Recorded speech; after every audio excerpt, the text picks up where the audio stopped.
Anyone who reads history, not endorsed by our national security state, knows that the 1941 Japanese attack on Pearl Harbor in Hawaii was no surprise.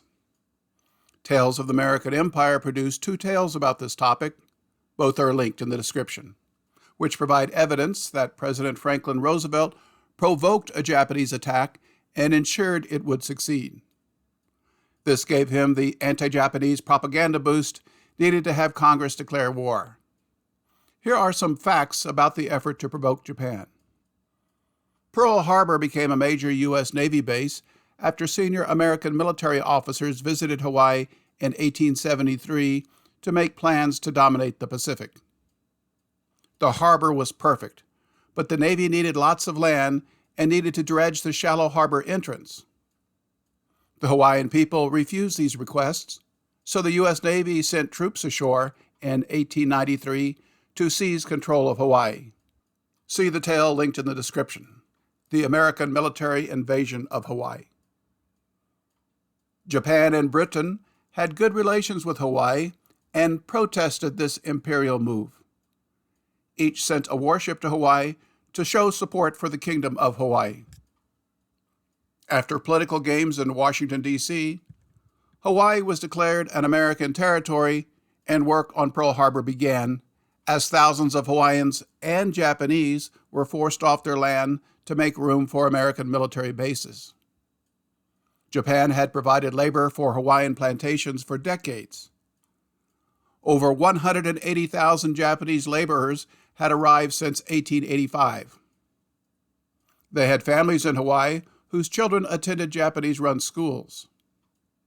By 1920, 43% of the people in Hawaii were of Japanese descent, compared to 1% of white Americans from the mainland. Japan never accepted American rule of Hawaii, nor did most Hawaiians. After the Japanese attack on Pearl Harbor, President Roosevelt ordered all Americans of Japanese descent in the western United States imprisoned. He claimed they posed an espionage and sabotage threat, even though no incidents had occurred.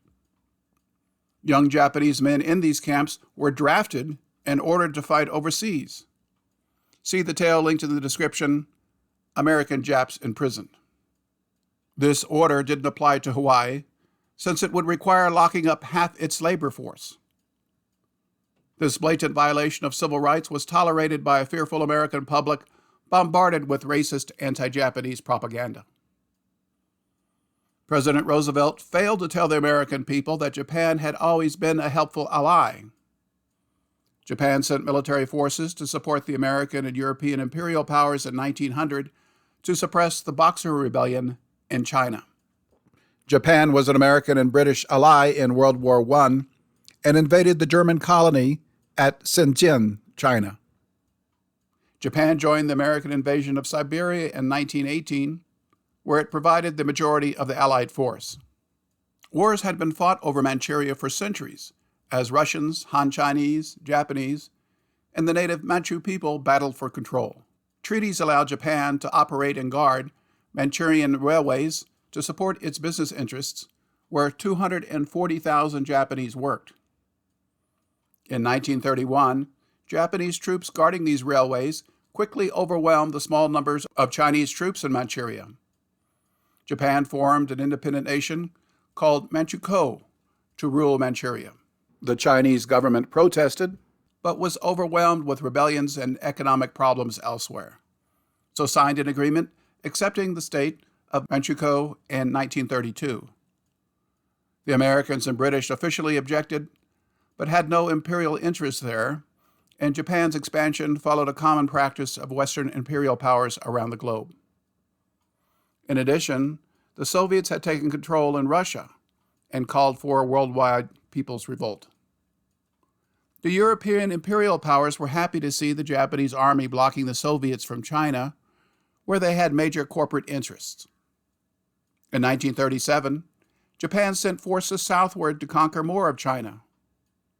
This infuriated European imperial powers because this threatened their business interests.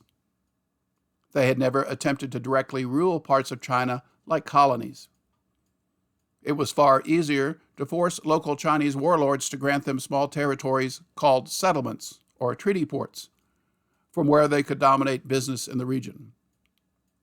The United States had 4 treaty ports in China, guarded by U.S. Marines. The Japanese invasion caused bloody fighting and civilian massacres.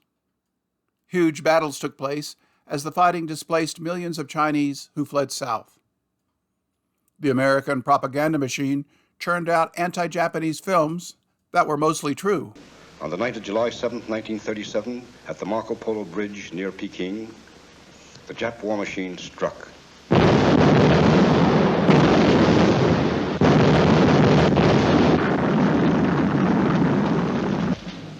Within the space of a few weeks, the invaders were in control of Tientsin and Beiping. It looked as if the Japs were going to have another walkover.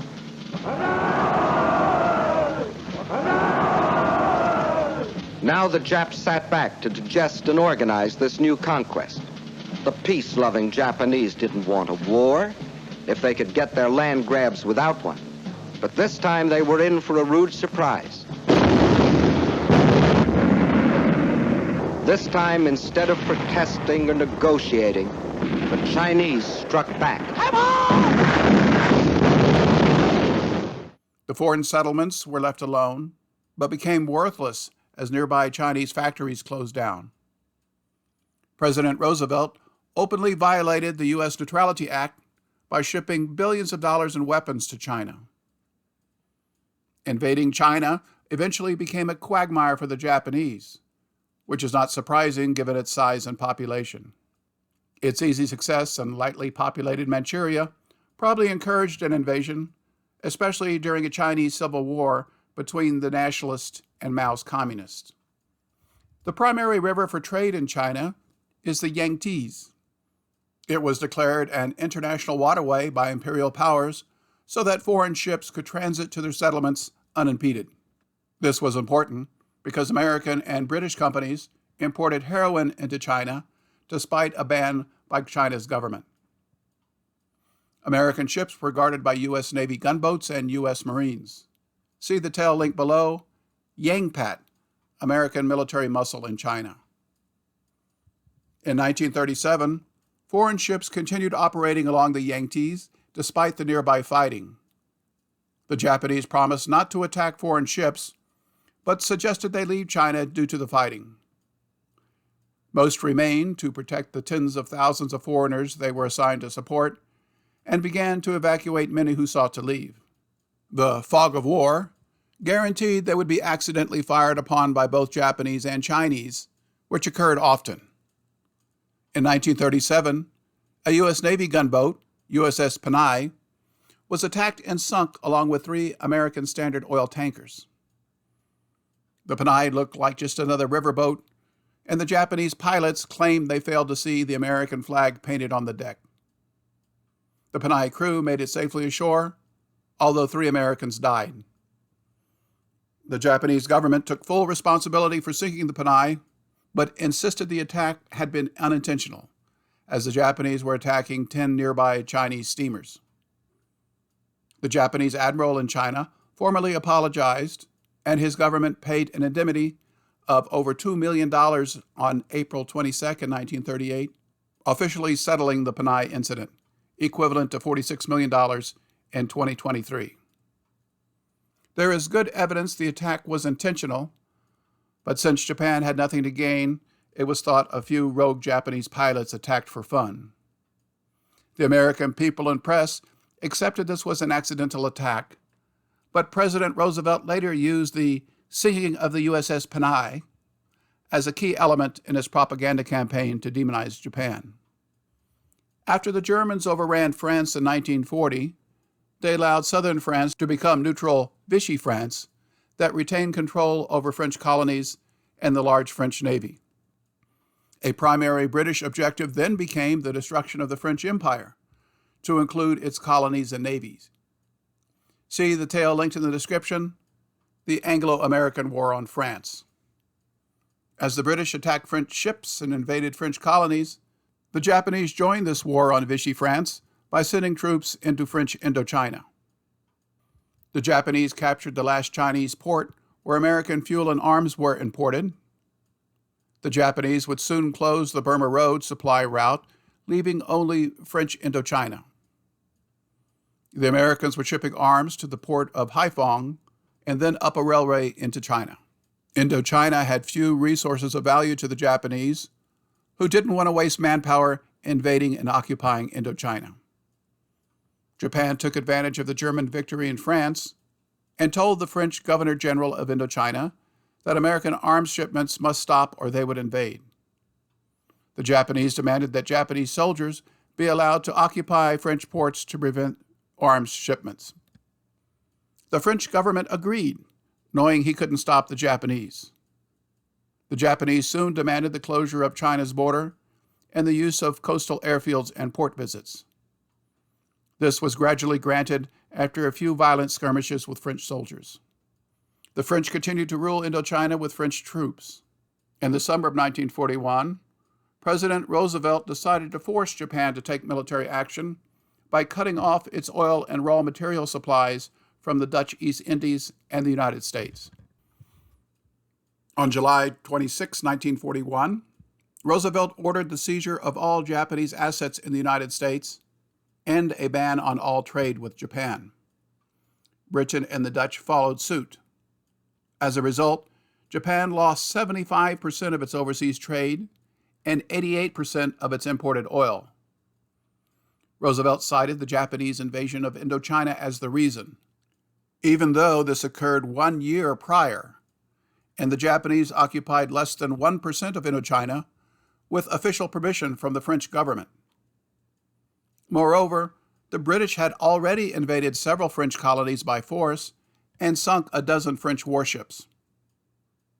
Everyone knew Roosevelt's edict would force the Japanese to respond with its military, whose primary target after the Pearl Harbor attack was to seize oil fields in the Dutch East Indies.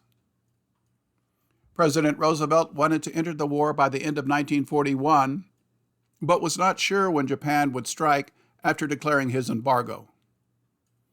He ordered a military attack on Japan called JB 355 that was secretly funded in August 1941. This would send dozens of American bombers to China, painted with Chinese insignia, to bomb strategic targets in Japan. Roosevelt approved this plan despite objections by General George Marshall and Secretary of War Henry Stimson. They considered it an illegal act of war that required valuable aircraft needed by Britain. The Japanese attacked Pearl Harbor before this bombing raid occurred. See the tale linked in the description, the plan to bomb Japan before the Pearl Harbor attack. Not everyone in Congress accepted Roosevelt's lies.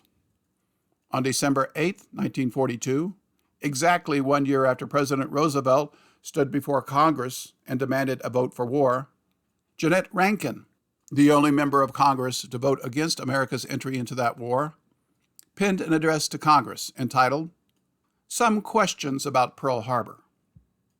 In her speech, she asked whether or not the attack on the Japanese was unprovoked, as President Roosevelt had put it.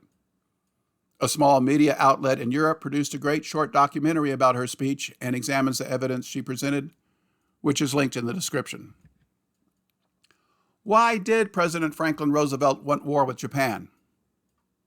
His master plan was the continuation of President Woodrow Wilson's effort after World War I to unite all nations under a world government based in New York. Creating a United Nations under American control required destroying the growing German and Japanese empires, dismantling the huge British and French empires, and weakening the growing Soviet Union. See the tale linked in the description, Roosevelt's War to Unite the World. Few Americans know about Roosevelt's war on Japan. They only know the propaganda from 1941. But here in America, we were finally awakening to our danger and taking steps to protect ourselves. We had appropriated funds for the construction of a two-ocean navy, and our army was rapidly expanding. If the ultimate objectives of the Tanaka Plan were to be achieved, now was the moment to strike. Now, when Russia was otherwise occupied. Now, before Britain could recuperate. Now, before we could gather too much strength. So the Japs made a fateful decision. They would embark on Phase 3 and Phase 4, the conquest of the Indies in the United States, without waiting to complete Phase 2, the conquest of China.